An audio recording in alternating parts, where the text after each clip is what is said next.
প্রত্যেক সোমবার আর বৃহস্পতিবার রোজা রাখার নিয়ত করা উচিত। হ্যাঁ, আপনি পারবেন না যদি না রব সহজ না করে। রব সহজ করবেন না 3 আমল ছাড়া, এটা বলা আমার উদ্দেশ্য। কমপক্ষে সোমবার বৃহস্পতিবার রোজা রাখার নিয়ত করেন। বলেন ইনশাআল্লাহ। ইনশাআল্লাহ তো বললেন না, ইনশাআল্লাহ বলা আসে না, মানে ইনশাআল্লাহ বলা আসে না। ইনশাআল্লাহ বললে যদি আল্লাহ কবুল করে ফেলে।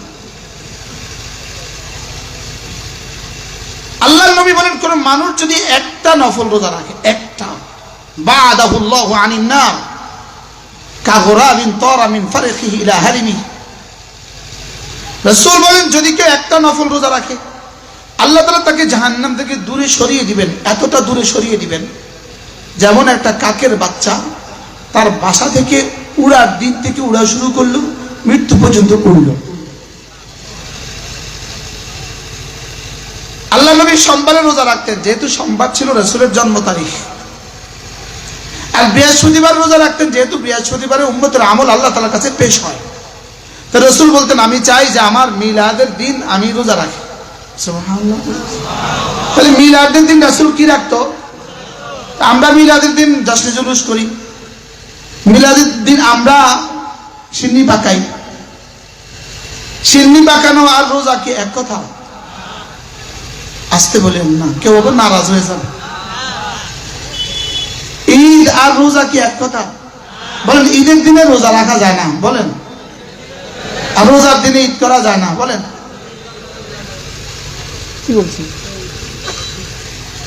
কি বলছি বল, বুঝে কম। রাসূল সোমবারে কি রাখছেন? কেন? জন্মের দিনে কি রোজা রাখতে হয় নাকি সিন্নি পাকাইতে হয়? ঈদ আর রোজা কি নিসবতে তাওয়াফুক, নিসবতে তাসাবি না নিসবতে তাবাই? এটা বিপরীত না এক? রোজার দিনে কি ঈদ করা যায়? ঈদের দিনে কি রোজা রাখা যায়? রাসূলের জন্ম তারিখ আমরা কি করব বলেন? আলহামদুলিল্লাহ, আমি মুশতাকুন নবী বছরে 52 বার মিলাদুন নবী পালন করি। আলহামদুলিল্লাহ। কতবার? সাউদি সাহেব নিয়ত করেন, বছরে 52 বার মিলাদুন নবী পালন করব। আমরা মিলাদুন নবী পালন করব বছরে কতবার বলেন? না, বুঝে বলেন না সবাই। কতবার? সপ্তাহ কয় সপ্তাহে? 52। কয় সপ্তাহে এক বছর হয়? 52 সপ্তাহ। প্রতি সপ্তাহে সোমবার কয়টা? একটা। তো 52 বার আমরা মিলাদুন নবী পালন করি। আলহামদুলিল্লাহ বলি। কালকে সোমবার, ইনশাআল্লাহ আমি আজকে রাতে সেহরি খাবো। বারহাল কথা লম্বা হয়ে যাবে। হযরত সিদ্দিক আকবর রাদিয়াল্লাহু তাআলা রোজাও রাখলেন। 2 নাম্বার, জানাজায় শরীক হলেন। যখনই নিকটতম কারোর ইন্তেকাল হয়ে যায় আশেপাশে কাছে ধারে, জানাজায় শরীক হবেন। 3 নাম্বার, রোজানা কিছু না কিছু সাদাকা। এবার আসতে পারে ইনশাআল্লাহ। প্রতিদিন কিছু না কিছু সাদাকা লাজিম। তো কিছু না কিছু সাদাকা দেওয়ার মতো কোনো বক্স যদি আপনি, কোনো মানুষকে যদি আপনি না পান, আপনি একটা বক্স রেখে দিবেন। ওই বক্সে সাদাকা নিয়ত রেখে দিবেন, মাস শেষে সারিয়া মাদ্রাসায় পৌঁছে দেবেন। প্রত্যেকে সাদাকাকে অভ্যাস বানাতে হবে। কি বলছি বলেন? সাদাকাকে কি বানাতে হবে? অভ্যাস। 3 নাম্বার গেল। 4 নাম্বার, রোগী দেখতে যাওয়া।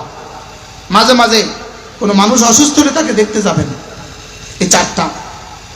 এবার রাসূল বললেন, মান ইজতামাত ফিহি হাযিল খাসলা, এই 4 গুণ যার মধ্যে প্রতিদিন জমা হয়, এই 4 গুণ যার মধ্যে প্রতিদিন জমা হয়, ফাইন্নাহু মিন আহলিল জান্নাহ, সে নিশ্চিত জান্নাতি।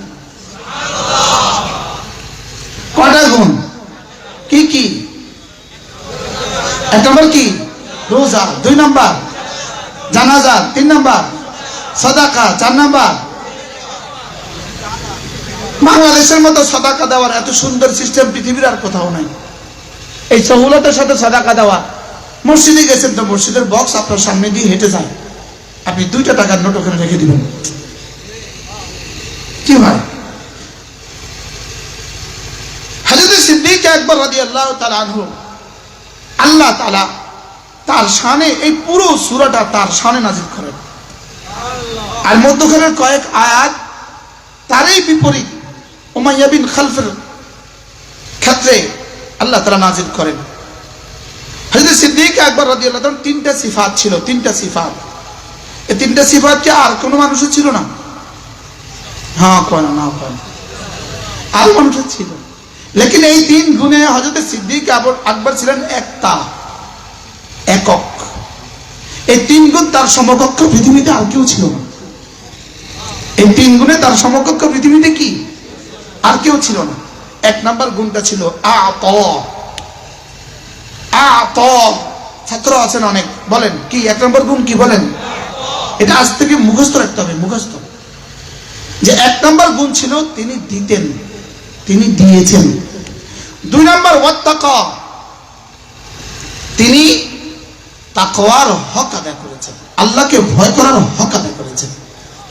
তিন নম্বর ওয়াসাদ্দাকা বিল হুসনা, তিনি না কালেমায়ে তাইয়্যিবার উপরে ইয়াকিনের হক আদায় করেছেন, বিশ্বাসের হক আদায় করেছেন। বলেন বিশ্বাসের কি? সিদ্দিক আকবরকে মূলত রাসূল সিদ্দিক বলেন নাই, সিদ্দিক আকবরকে মূলত আল্লাহ তাআলাই সিদ্দিক বলছেন। ওয়াসাদ্দাকা থেকে কি সিদ্দিক। হযরত সিদ্দিক আকবর রাদিয়াল্লাহু তাআলা আনহু, আল্লাহ তাআলা বলেন তিনি দিয়েছেন, দিয়েছেন। বলেন কি দিয়েছেন? তাহলে দেওয়া যার হক, যার কি হয় নেশা হয় দেয়া, যার নেশা হয় দেওয়া। বলেন আবার বলেন, তাহলে আমি আমার নেশা বানাবো দেওয়াকে। ইন্নালিল্লাহ বলেন না, সুবহানাল্লাহ বলবেন না, ইন্নালিল্লাহ বলেন। দেওয়াকে নেশা বানাবো, বলেন কি বলছি বলেন আবার বলেন। আপনি বলেন কি থেকে আমি দিব? আপনার অল্প আছে, অল্প থেকে আপনি দিবেন। হয়তো সিদ্দিক আকবর দেওয়াকে নেশা বানিয়েছেন। আল্লাহর নবী একদিন জিজ্ঞেস করলেন, আচ্ছা আবু বকর একটু বলো তো, তোমার কাছে পৃথিবীর সবচেয়ে প্রিয় বস্তু কোনটা? তো হযরত আবু বকর রাদিয়াল্লাহু তাআলা বললেন, আন-নাজরু ইলা ওয়াজহিক, আপনার চেহারার দিকে তাকিয়ে থাকা আমার কাছে পৃথিবীতে সবচেয়ে প্রিয়। আবু বকর যেমন তার পছন্দটাও তেমন, তিনি যেমন সেরা তার পছন্দও সেরা। আচ্ছা এর চেয়ে এই পছন্দ কি আজকে পৃথিবীতে কারোর পক্ষে সম্ভব? তো তিনি বললেন, আন-নাজরু ইলা ওয়াজহিক, আপনার চেহারার দিকে তাকানো আমার কাছে পৃথিবীতে সবচেয়ে প্রিয়। দুই নাম্বার বলো, দুই নাম্বার কি? ওয়াল ইনফাকু আলা আমরিক, আপনি যদি কখনো কোথাও দিতে বলেন সেখানে আমার জান মাল সর্বস্ব দিয়ে দেওয়া আমার কাছে বড় প্রিয়। তিন নাম্বার ওয়াবিনতি ফি বাইতিক, আমার বেটি আয়েশা আপনার ঘরে, এটা আমার কাছে বড় প্রিয়। আচ্ছা বলুন তো দেখি, আবু বকর যেমন, আবু বকর একটা, আবু বকরের ছয়জও একটা, তার তিনি যেমন একজন, তার পছন্দ একা। সুবহানাল্লাহ, তার মতো পছন্দ পৃথিবীর কোন মানুষের পক্ষে কি না সম্ভব না। এজন্য হযরত আবু বকর সিদ্দিক রাদিয়াল্লাহু তাআলা আনহু আত, পড়েন পড়েন পড়েন আবার বলেন, সবাই বলেন আরো জোরে, আত। আত এত হলো জান্নাতি মানুষের গুণ, হলো এত আল্লাহর রাস্তায় দান করা। আর জাহান্নামী মানুষের গুণ হলো বাখিলা, দান না করা। কি বলছি বলেন? বাখিলা। বলেন বাখিলা হলো কি? আতার বিপরীত। আতার বিপরীত হলো বাখিলা, যে ফরজ হক দেয় না, ওয়াজিব হক দেয় না, যাকাত দেয় না, বখালতি করে। এটা হলো জাহান্নামী মানুষের সিফাত। জাহান্নামী মানুষের গুণ হলো বাখিলা। আর জান্নাতি মানুষের সিফাত কি? আতা। বলেন দেয়া। বলেন আবার বলেন দেয়া। আমাদের বাংলাদেশের নেতাদের সিফাত দেওয়া না নেওয়া? আস্তে কইলেন, আস্তে জোরে বলেন, দেওয়া না নেওয়া? এরা দেয় কত, নেয় কত? নেয় 1 কোটি, দেয় 10 লাখ। কোনো বুঝুন নাই। এরা নেয় বেশি না দেয় বেশি? বলেন জোরে বলেন, এরা নেয় বেশি না দেয় বেশি? এরা কি ভাই? লেকিন আয়েশা তো দানবী। আচ্ছা কি বলে বলেন